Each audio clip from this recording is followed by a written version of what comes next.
exactamente con los mismos derechos, pero históricamente, salvo las sociedades parentales primitivas, no. Es decir, desde que hay sociedades patriarcales y sobre todo desde que hay excedente económico, pues hay discriminaciones de sexo, discriminaciones de clase, discriminaciones religiosas, discriminaciones de todo tipo, discriminaciones territoriales, etc. Entonces, contra esas discriminaciones hay que luchar, y eso es lo que se plantea la UNESCO. Y en ese marco surgen los clubes de la UNESCO, y también aquí en la página 13, ¿verdad?, se dice para qué, entre otras cosas, los clubes de la UNESCO pueden ser medio apropiado, digamos, para el estudio de otros pueblos, la relación y el intercambio personal. Claro, siempre está ahí en el fondo también todo el proceso de la toma de conciencia del imperialismo, ¿no?, después de la Guerra Mundial, y la toma de conciencia de los pueblos que van a luchar por una descolonización que en el fondo ha sido básicamente económica, o política, perdón, y no económica, política y no económica, ¿no? Entonces, de alguna manera, hay la relación y el intercambio personal sin tener en cuenta prejuicios históricos o geográficos discriminatorios, para que en el ambiente democrático de sus constituciones, hombres y mujeres de diferentes ideas y creencias dialoguen, se reconozcan y respeten sus derechos mutuos como ciudadanos de una misma comunidad, para que el ideal del principio admitido de que todo hombre tiene derecho a la educación y a la cultura entendida en ese sentido que antes he apuntado, sea una expresión de firme, apoyada y defendida para cuando todavía no tienen acceso a ellas. Aquí es importante ver cómo ya se esboza un poco el tipo de cultura que deben cultivar los clubes de la UNESCO, porque claro, los hombres somos sociales, el medio del hombre es el hombre, ¿verdad? Eso nos diferencia a los demás animales, porque Tino Cordón lo ha explicado muy bien, ¿verdad? Como todos los animales tienen un medio cuyo núcleo está constituido por aquellas especies vegetales y animales de las que se alimentan. Pero el hombre surge del homínido, que es ya cuya ventaja selectiva es el uso y la fabricación de instrumentos, cuando el homínido aprende a hablar. Y la palabra permite que nos comuniquemos. Y al comunicarnos podemos tener historia, porque podemos aprender unos de los otros. Por eso los hombres tenemos historia y los animales no tienen historia. Pero a lo largo de la historia, los distintos grupos y culturas y subculturas, digamos, pues son solidarias o insolidarias, dialógicas o antidialógicas, ¿verdad? Y utilizan la naturaleza y la técnica en sentido positivo y equilibrado, la utilizan para destruir, digamos, a unos y a otros y a sí mismos, ¿no? Entonces, lo que aquí se apunta de alguna manera es esa necesidad del estudio, ¿verdad? Y a eso van a ir dirigidas de la información, de la crítica, de sus últimas palabras, con respecto a lo que yo creo que tendría que ser la dirección en la que tendría que evolucionar hoy el CAUN, ¿verdad? El estudio como guía y el diálogo y la solidaridad como base para poder actuar realmente eficazmente día a día frente a los distintos frentes, frente a los distintos problemas. Porque si no estamos actuando sin dirección, ¿verdad? Y no sobre la base de la razón, sino sobre la base del sentimiento, que está muy bien, pero claro, el sentimiento hay que apoyarlo en el estudio, el conocimiento más riguroso posible de la realidad para que sea más eficaz.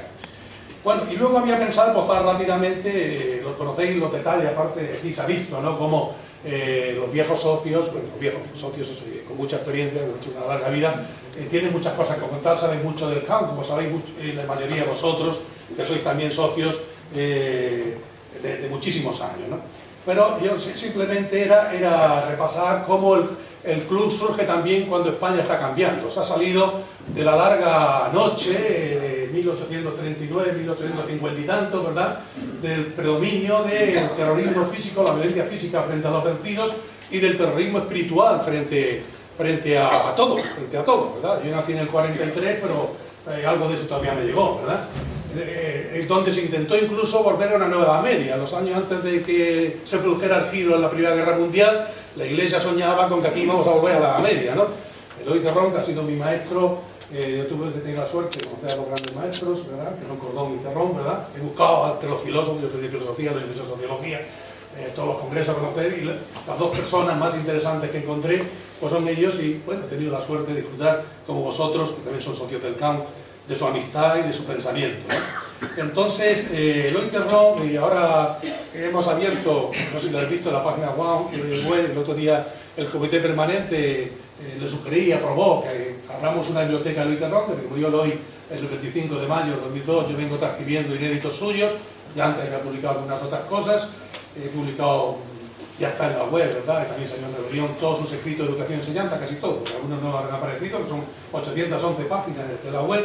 Y voy a, en los años que me queden, ¿verdad? Voy a ir subiendo, pues, tiene muchísimos inéditos, todos vienen los pasos de su archivo, ¿verdad? Y a lo que estoy dedicado es a eso, para ver su pensamiento histórico, sociológico, político, filosófico, etcétera, porque es un pensador heterodoxo y claro, a estos pensadores se les ignora. Hace pocos días, la semana pasada, leíamos cómo el Departamento de Economía de la Autónoma de Barcelona rechazaba el nombramiento de Jordi Nadal y de Josep Fontana como doctores honoris causa por la Universidad de Barcelona, porque no eran economistas, son los grandes historiadores de la economía, pero la economía hoy es macroeconomía matemática, puramente formalista, entonces no son economistas. Los compañeros del departamento se niegan a que estos dos grandes figuras del pensamiento español y de la economía sean doctores honoris causa. Esto es normal, a Agostino Cordón se le propuso también nombrar doctor honoris causa por la Universidad de Vigo, automáticamente todos los biólogos que nunca hicieron ciencia biológica, hasta que fue rentable hacer no ciencia, el tipo de ciencia oficial que hoy se hace, le ignoraron y en cambio la revista Occidente publicó toda la ciencia biológica hasta los años 70, cuando nadie hacía ciencia aquí, ¿no? En IBIS, en IVA, en FIBE. Entonces, también allí rechazaron que fuera nombrado doctor honoris causa. Bueno, entonces, digo que estábamos saliendo de eso y son las circunstancias de los años 50, ¿verdad? Cuando pasados esos años, que son también los años del extrapelo, que son también los años de la acumulación intensiva del capital sobre la base de explotación de los jornaleros. Los jornaleros y la clase obrera son los grandes perdedores de la guerra, ¿verdad? Pues entonces empiezan a emigrar a las periferias de las ciudades, ¿verdad? Y empiezan y luego al extranjero, al mismo tiempo empieza a desarrollarse el turismo y al mismo tiempo el capital acumulado por los agricultores, digamos, empiezan a invertir en la industria, empieza un proceso de desarrollo y de complejización de la sociedad en la que entonces éramos adolescentes o jóvenes, pues íbamos intuyendo lo que iba pasando. Pero claro, el régimen se cierra políticamente, yo estudié en Madrid del 64 al 87, los comunes de Granada, entonces el régimen se cierra políticamente y entonces cuando surge el caos, y en el caos se produce pues esto que nos han contado y vosotros sabéis mejor que nadie, que es esa fusión entre el ciudadano común, las clases populares, los obreros, los empleados, digamos, y los intelectuales. Yo solía decirle a mis alumnos para que entendieran cómo intelectuales han sido una minoría, como en 1500 en Castilla, con 40.000 habitantes, había 45.000 universitarios. Y en 1950, en España, con 28 millones de habitantes, había 50.000 universitarios. Es decir, que los universitarios, los profesionales de pensamiento han sido siempre una minoría, al servicio, salvo excepciones, de la clase dominante. Entonces surge el CAN, y el CAN va a tener un enorme protagonismo político en función de esa confluencia de intelectuales y del público que necesita, digamos, pensar, que necesita hablar, que necesita enfrentarse y comentar lo que está ocurriendo delante y que exige las libertades políticas, y vienen los cierres, viene la represión, en fin, lo que todos sabemos, y así se llega hasta los años 80. En los años 80, ¿qué pasa? Pasa que España entra en un aprovechando también los capitales y las inversiones del capital extranjero y las divisas de los turistas y de los inmigrantes, etcétera, digamos, el capitalismo se desarrolla. Terrón defiende y propugna que la sociedad anterior a la guerra civil no era una sociedad capitalista, él le llama sistema terrateniente, porque la clase dominante era la clase, los grandes propietarios de la tierra y el capital financiero. La burguesía industrial, aparte que se desarrolló más en los años 20, pero estaban a 4 o 5 puntos del territorio donde era intensivo, pues estaba subordinada a los intereses y esto con el apoyo de la oligarquía militar, de la oligarquía, la élite eclesiástica, pues bloqueaba la reforma. Entonces, ahora viene el capitalismo a tope, industrial, a los servicios, el capitalismo súper maduro, ¿verdad? Y viene la dominación burocrática. Es decir, por un lado, la gente mejora sus condiciones materiales de vida, ¿verdad? Y al mismo tiempo nos sumergimos todo en la economía del consumo por el consumo, del money, como dice ya en 1845 los manuscritos, ¿verdad? Y por otro lado, se desarrolla tremendamente el sistema escolar. La ciencia es sustituida, digamos, por la superespecialización y el saber al servicio de la tecnocracia, los científicos puros por los expertos, digamos, y entonces se legitima el sistema con todo el mundo va a la escuela se aprende que la autoridad está en la ley, que la autoridad es del experto y todos felices, ¿no? Pero así llegamos a este momento, ¿verdad? Y después de pasar, aunque vivimos en ese universo de alienación material, ideológica, del que es tan difícil salir, a veces los compañeros comentan que hablas con el hijo, con el nieto, y es imposible. Es decir, es así, pero claro, el mundo, por otro lado, se encuentra en un momento también decisivo, un momento de crisis, no solo del capitalismo, una nueva crisis de superproducción, una crisis de civilización, una crisis mundial, una crisis ecológica, una crisis de la especie. Y hay que suponer que aquí o allá, de alguna manera, los hombres van a responder y van a tomar, digamos, su destino por sus manos, ¿verdad? Y de alguna manera el futuro sigue siendo socialismo o barbarie. Y con respecto ya, como apostilla, a lo que indicaba ahora, con respecto al CAUN, pues bueno, yo tengo la enorme experiencia de ver cómo aquí sigue habiendo gente joven, no muchos, pero nosotros sois muchos más, ¿verdad? En aquella época hay muchos más, pero gente buena, solidaria, digamos, dispuesta al diálogo, trabajadora, ¿verdad? Que mantiene el CAUN en pie, que digamos, impulsa sus publicaciones, que impulsa sus medios audiovisuales, ¿verdad? Pero el CAUN necesitaría, digamos, realimentarse, ampliarse, redinamizarse.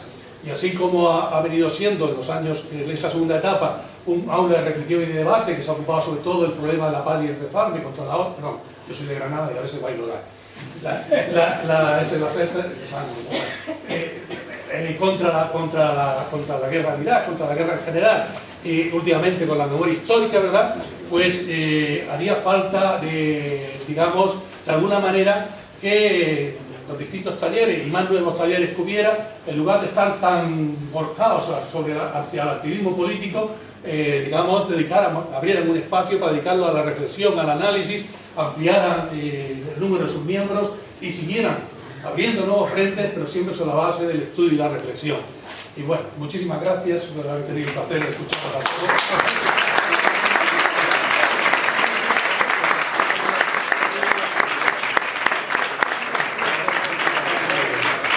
Movimiento artístico y cultural en este país, con el que el club estuvo íntimamente relacionado porque nacieron al mismo tiempo y porque los socios del club eran el público natural, los oyentes naturales de las canciones que hacían los cantantes de aquella época fueron los cantautores.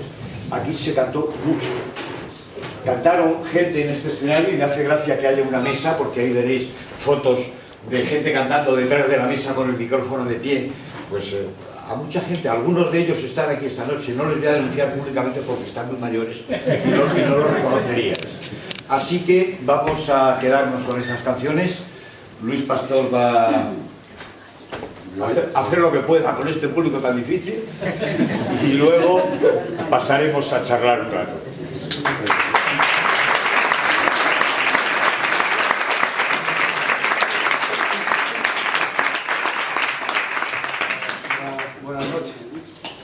Yo no traje la guitarra porque cuando voy a actos solidarios me llevo ya un cantautor como yo que se encamina a la tercera edad y ha encontrado su instrumento. Pero al llegar me he encontrado a mi amigo poeta Carlos Álvarez, del cual musiqué para mi primer disco como 5 canciones. Y al verle digo, qué pena que no me traje la guitarra, pero me he preparado ahí dentro un temita de Carlos Álvarez que se llama Parábola sobre el billar. Era una canción de mi primer disco que llegamos a grabar ya a finales del año 75. Él estaba en la cárcel en ese momento, prorrogó aquel disco y tuvimos que sacar los papeles con amigos de comisiones y gente por ahí de la clandestinidad. Así que vaya para ti, para los que lo recordáis, estas parábolas sobre el billar. No puede haber otro juego tan cruel como el billar. Desombrecer una celda, condenados a chocar. Siempre es una bola blanca la que ataca con afán. La bola roja está roja de los golpes que me dan.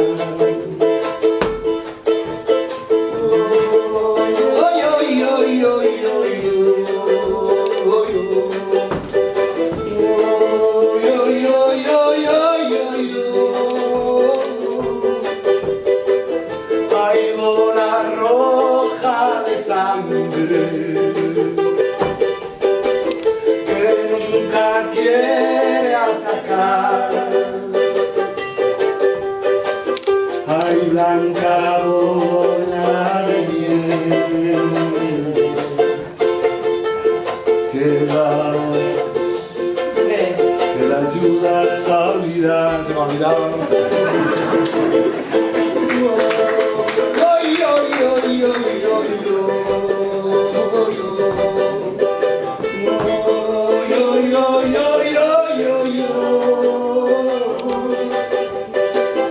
El verde color del campo se ha puesto triste de ver que a la tierra malherida no la dejan florecer. Y todo porque a los hombres les parece diversión lanzarle a